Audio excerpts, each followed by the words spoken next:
بسم اللہ الرحمن الرحیم۔ اللہ تبارک و تعالیٰ کے پاکیزہ نام سے شروع کرتے ہیں جو بہت ہی مہربان نہایت رحم والا ہے۔ حدیث نمبر 84 چل رہی تھی۔ امام بخاری رحمۃ اللہ علیہ نے اس میں حضرت ابن عباس رضی اللہ تعالیٰ عنہ سے روایت کردہ ایک حدیث پاک کا ذکر کیا ہے کہ آپ نے ارشاد فرمایا، نبی کریم صلی اللہ علیہ وسلم سے حج سے متعلق سوال کیا گیا۔ ایک شخص نے عرض کیا، رسول اللہ صلی اللہ علیہ وسلم، میں نے کنکریاں مارنے سے پہلے ذبح کر لیا، تو آپ نے ہاتھ سے اشارہ کیا کہ کوئی حرج نہیں۔ ایک شخص نے کہا کہ میں نے ذبح سے پہلے سر منڈوا لیا ہے، آپ نے ہاتھ سے اشارہ کیا کہ کوئی حرج نہیں ہے۔ تو اس سے معلوم ہوا کہ ایک عالم کے لیے ضروری نہیں ہے کہ وہ زبان سے ہی جواب دے، بلکہ ہاتھ یا سر کے اشارے سے اگر جواب کفایت کر جائے گا، سامنے والا سائل مکمل طور پہ اس سے بات سمجھ سکتا ہو، تو سر یا ہاتھ کے اشارے سے بھی استفتاء کا جواب دیا جا سکتا ہے۔ استفتاء مین سوال، جو فتویٰ طلب کیا جاتا ہے اس کو استفتاء کہہ دیتے ہیں، کویسچن کو، اور پھر جو جواب دیا جاتا ہے اس کو فتویٰ کہتے ہیں۔ فتوے کا مطلب یہ ہوتا ہے کہ اللہ تبارک و تعالیٰ اور اس کے رسول کریم صلی اللہ علیہ وسلم کا حکم بیان کرنا، یہ فتویٰ کہلاتا ہے، اور اس کو طلب کریں گے تو استفتاء کہلاتا ہے۔ فتویٰ طلب کرنے والے کو مستفتی کہتے ہیں، اگر آپ لفظ یاد رکھنا چاہیں، مستفتی کویسچن کرنے والا، فتویٰ طلب کرنے والا، اور جو فتویٰ دیتا ہے اسے مفتی کہتے ہیں، فتویٰ دینے والا۔ تو جس میں سین آئے گا نا، سین میں طلب والا معنی ہوتا ہے، استفتاء فتویٰ طلب کرنا، مستفتی فتویٰ طلب کرنے والا، اور جب یہ سین ہٹ جاتا ہے تو دینے کے معنی میں آ جاتا ہے، یعنی فتویٰ یعنی حکم بتانا، فتویٰ دینا، اور اسی طرح مفتی فتویٰ دینے والا۔ تو یہ ذہن میں رکھ لیں اگر رہے تو معلوم یہ ہوا کہ نبی کریم صلی اللہ علیہ وسلم نے جب ہاتھ یا سر کے اشارے سے جواب دیا تو یہ ایک سند اور دلیل بن گئی ایک عالم کے لیے، ایک مفتی کے لیے، ایک جواب دینے والے کے لیے، کہ اگر سامنے والا کوئی برا فیل نہ کرے، وہ آپ کے اشارے کو سمجھ کر صحیح حکم شرع لے کر جانے کی صلاحیت رکھتا ہو، تو پھر سوال کے جواب میں زبان کا استعمال ضروری نہیں ہے، ہاتھ یا سر کے اشارے سے بھی جواب دیا جا سکتا ہے۔ اور اگر اس طرح جواب دینے والا نبی کریم صلی اللہ علیہ وسلم کے عمل مبارکہ کی نقل کی نیت کر لے، اس سنت کی ادائیگی کی نیت کر لے، تو ہو سکتا ہے اس کو اس نیت پر ثواب بھی ملے۔ اگلی حدیث پر آتے ہیں، 85 نمبر حدیث پاک ہے، اسی باب کے تحت اس کو لے کر آئے ہیں کہ حضرت ابو ہریرہ رضی اللہ تعالی عنہ کہتے ہیں کہ نبی کریم صلی اللہ علیہ وسلم نے ارشاد فرمایا، علم اٹھا لیا جائے گا اور جہالت اور فتنوں کا ظہور ہوگا اور بکثرت حرج ہوگا۔ حرج ہا والا نہیں، ہاتھی والی ہی سے حرج ہوگا۔ اس میں مطلب حرج کی بھی ایک مطلب لغت آئی ہے، حرج کی بھی ہے، رے پہ سکون کے ساتھ، اور بکثرت حرج ہوگا۔ آپ سے پوچھا گیا، رسول اللہ صلی اللہ علیہ وسلم، یہ حرج کیا ہے؟ آپ نے اشارے سے ہاتھ کو گردن پر پھیرا، گویا کہ آپ نے اس لفظ سے قتل کا ارادہ کیا۔ یعنی جب پوچھا گیا رسول اللہ حرج کیا ہے، تو آپ نے یوں ایسے اشارہ کیا، زبان سے خاموش رہے کیونکہ پیچھے اشارے کا ہی ذکر ہو رہا تھا، تو بس آپ نے یوں فرمایا کہ یہ قتل بہت زیادہ ہوں گے۔ تو اس میں گویا کہ قرب قیامت کی بعض علامات کا تذکرہ ہے جو بہت زیادہ عام ہو جائیں گی۔ کچھ کا تو ذکر پہلے بھی ہوا تھا، مثلا علم اٹھا لیا جائے گا، اور میں نے آپ کو اس کی کیفیت بتائی تھی، اور یہ حدیث آگے مزید آ بھی جائے گی کہ نبی کریم صلی اللہ علیہ وسلم نے ارشاد فرمایا کہ اس طرح نہیں ہوگا کہ سینوں سے علم کو کھینچ لیا جائے یا کتابیں اٹھا لی جائیں، بلکہ علم اس طرح ختم ہوگا کہ علماء جلدی جلدی فوت ہوں گے اور کوئی ان کی جگہ لینے والا نہیں ہوگا، اور جب علماء نہیں رہیں گے تو لوگ جاہلوں کو اپنا سردار بنا لیں گے، رہنما بنا لیں گے، اور ان سے فتوے طلب کریں گے، اور وہ اپنی جہالت کے ساتھ فتویٰ دے کر خود بھی ہلاک ہوں گے اور دوسروں کے لیے بھی ہلاکت کا سبب بنیں گے۔ تو لہٰذا آج کل کے دور میں بھی آپ دیکھ لیں، بہت ہی معذرت کے ساتھ میں عرض کرتا ہوں کہ ہمارے گھروں کے اندر بھی ایسا ہی ہوتا ہے کہ ہم عموماً جب لڑائی جھگڑے کو طلاق وغیرہ کے معاملات ہوتے ہیں تو ان کو منصف بنا دیتے ہیں جن کے پاس بالکل علم دین نہیں ہوتا ہے۔ بہت معذرت کے ساتھ، کوئی برا نہ مانے، کوئی ایسا سن رہے ہوں اور آپ کی دل آزاری ہو تو مجھے معاف کر دیجیے گا، لیکن میں ایک حقیقت کا بیان کر رہا ہوں، اور یہ حقیقت کو تسلیم کر لینا اور پھر اس کو تسلیم کرنے کے بعد اپنا محاسبہ کر کے توبہ کا راستہ اختیار کرنا آپ ہی کے حق میں مفید ہے۔ ہوتا یہ ہے مثلا ایک کزنس کی آپس میں شادی ہو گئی، جھگڑے ہو گئے، اب یہ خاندانی مسئلہ ہے، بولتا جی باہر کون لے کے جائے، خاندان میں حل کر لیں گے۔ کون حل کرے گا جی؟ بڑے بوڑھے بیٹھیں گے، دادا صاحب بیٹھ گئے، نانا صاحب بیٹھ گئے، پھپھا چچا تایا، اور سب کے سب مفتی۔ مفتی سے مراد ہی نہیں، بالکل الف بے بھی نہیں آتی ان کو بالکل۔ اب وہ تبصرے شروع کر دیں گے، نہیں بھائی یوں کر لو، بھائی یوں کر لو، اور یوں کر لو، اور پھر غلط فیصلے۔ بعض اوقات لڑکا 3 طلاقیں دے چکا ہوتا ہے، لیکن یہ ایسے سے میرے پاس تو بہت کیسز آتے ہیں، میں ایز اے مفتی بہت کیس حل کرتا رہتا ہوں ایسے، کہ وہ بڑے بوڑھے فیصلہ کرتے ہیں کہ ہمارا حکم یہ ہے بس تم ساتھ رہو گے، یہ کر دو وہ کر دو، کھانا کھلا دو، یہ کر دو اور ساتھ رہو۔ حالانکہ جب تک حلالہ کا پروسیس نہ ہو، اور وہ بھی پری پلاننگ نہیں، جیسے عام طور پہ ہوتا ہے کہ پہلے اس لڑکے کی عدت گزارے گی، پھر وہ اپنی مرضی سے عورت نکاح کرے، پھر ان میں تعلق زوجین قائم ہو، پھر دوسرا شوہر طلاق دے، پھر اس کے بعد وہ اس کی عدت گزارے، پھر پہلے شوہر کے پاس آ سکتی ہے۔ لیکن یہ فیصلہ کرنے والے بعض اوقات اپنی عقل سے یا اپنی انانیت کو بنیاد بنا کر فیصلہ کرتے ہیں، اور بچوں کو زنا کے اندر گویا کہ معاذ اللہ مبتلا کر دیتے ہیں۔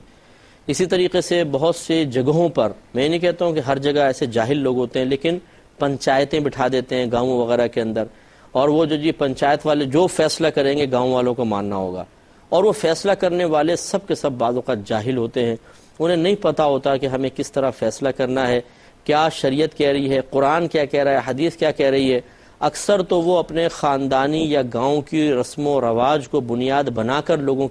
کا فیصلہ کر رہے ہوتے ہیں، اور غلط فیصلہ،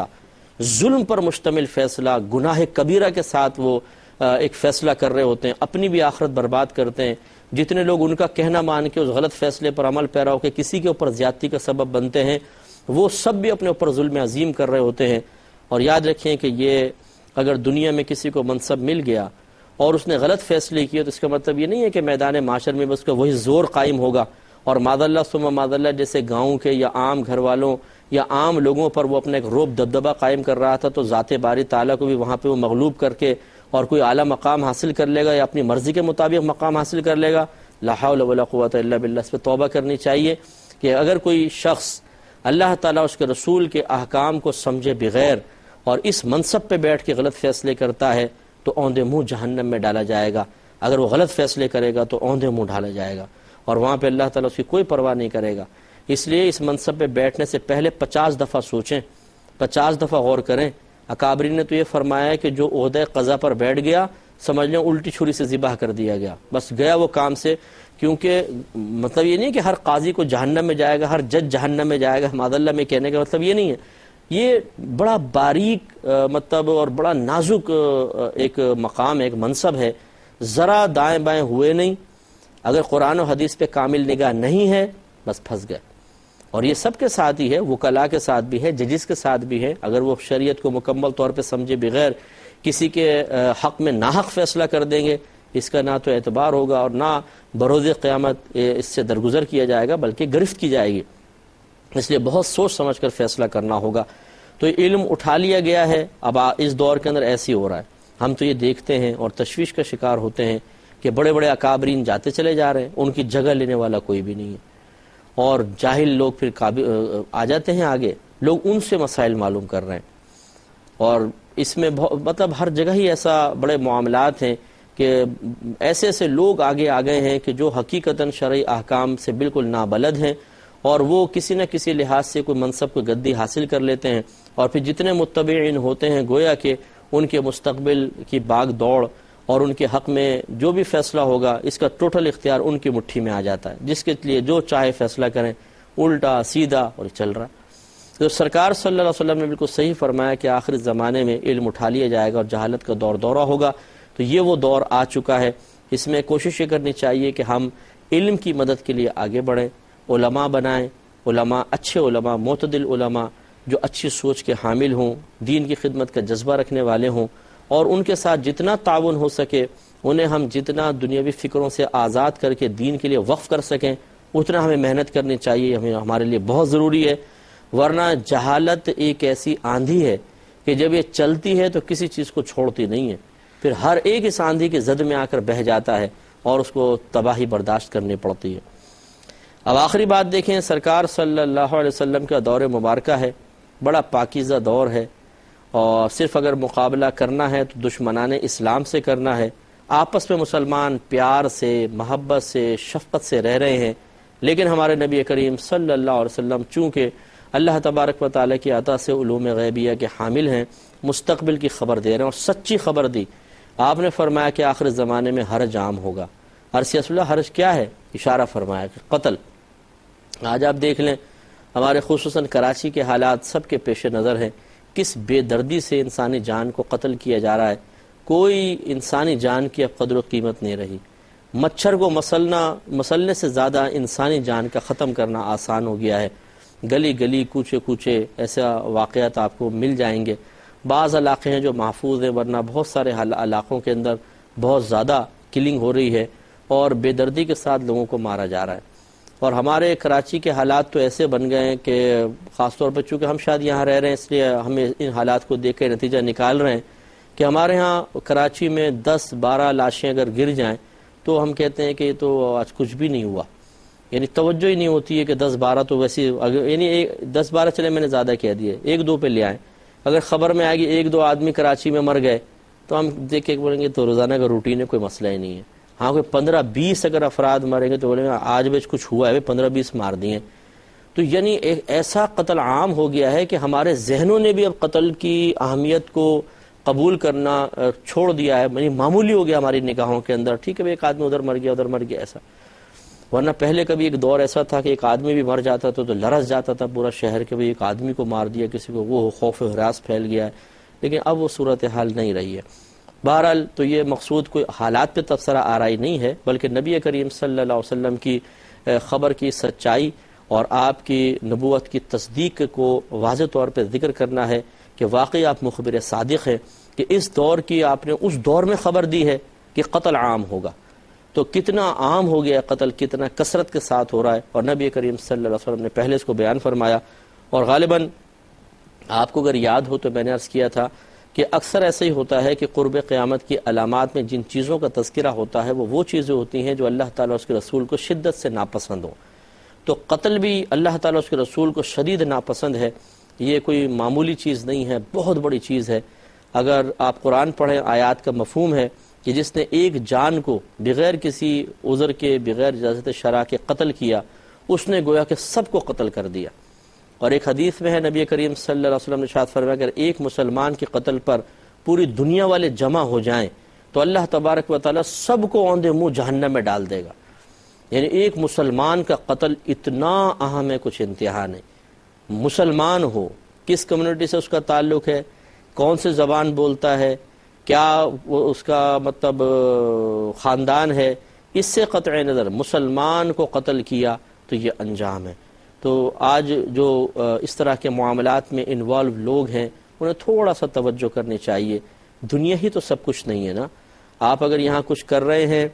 تو اور آپ کی گرفت نہیں ہو رہی، یا آپ کو کوئی پکڑنے والا نہیں ہے، یا آپ اپنی طاقت کے اسلحے کے زور پر، یا اپنی طاقت جو بھی آپ کو اللہ تعالیٰ نے عطا فرمائی ہے کسی بھی طریقے سے اس کا ناجائز استعمال کرتے ہوئے اگر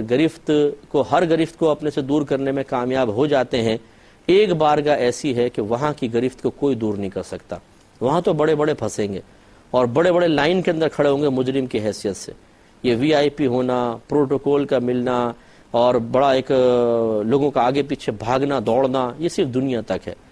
میدان معاشر اگر اس کی وہاں کی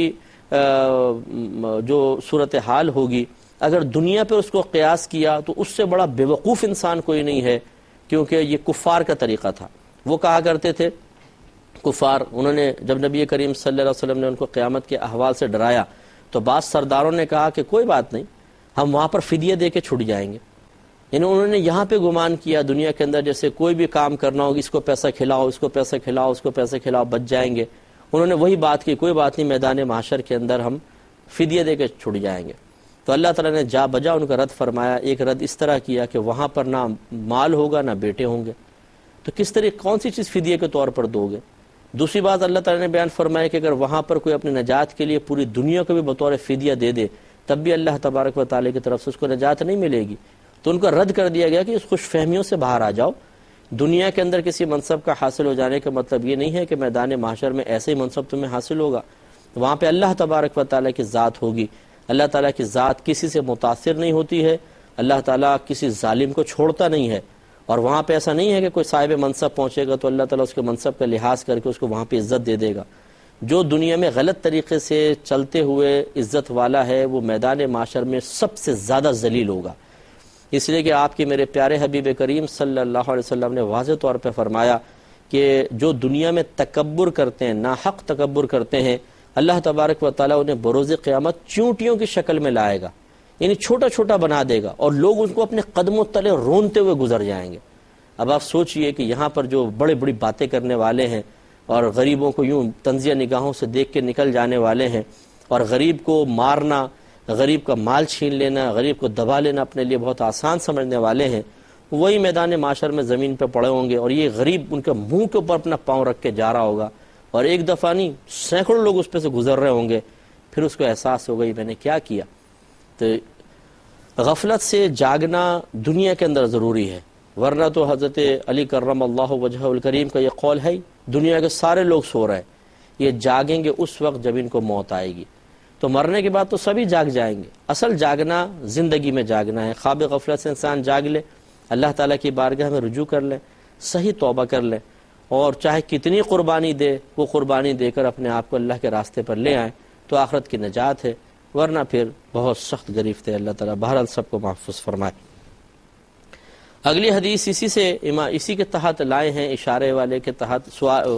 عنوان کیا قائم کیا تھا امام بخاری رحمۃ اللہ علیہ نے کہ باب من اجاب الفتیہ باشارۃ الید والراس، اس شخص کا باب کہ جس نے سوال کا جواب ہاتھ یا سر کے اشارے سے دیا۔ اس کے تحت ایک اور حدیث لائے ہیں، حضرت اسماء رضی اللہ تعالی عنہا کہتی ہیں، اس کے راویہ ہیں۔ پہلے اس کا ذرا پس منظر دیکھ لیجئے کہ ایک مرتبہ سورج کو گرہن لگا، تو حضرت بی بی اسماء رضی اللہ تعالیٰ عنہ کو پتہ چلا کہ سرکار نماز پڑھا رہے ہیں، تو وہ بی بی عائشہ صدیقہ رضی اللہ تعالیٰ عنہ کے حجرے میں آئیں، تو دیکھا سید عائشہ صدیقہ رضی اللہ تعالیٰ عنہ نماز پڑھ رہی تھیں، تو انہوں نے نماز کی حالت میں کویسچن کیا کہ یہ سرکار کہاں ہیں، تو انہوں نے اشارہ کیا نماز پڑھ رہے ہیں، پھر فرمایا کہ یہ کس وجہ سے، تو انہوں نے اشارہ کیا کہ چاند گرہن کی وجہ سے ہے۔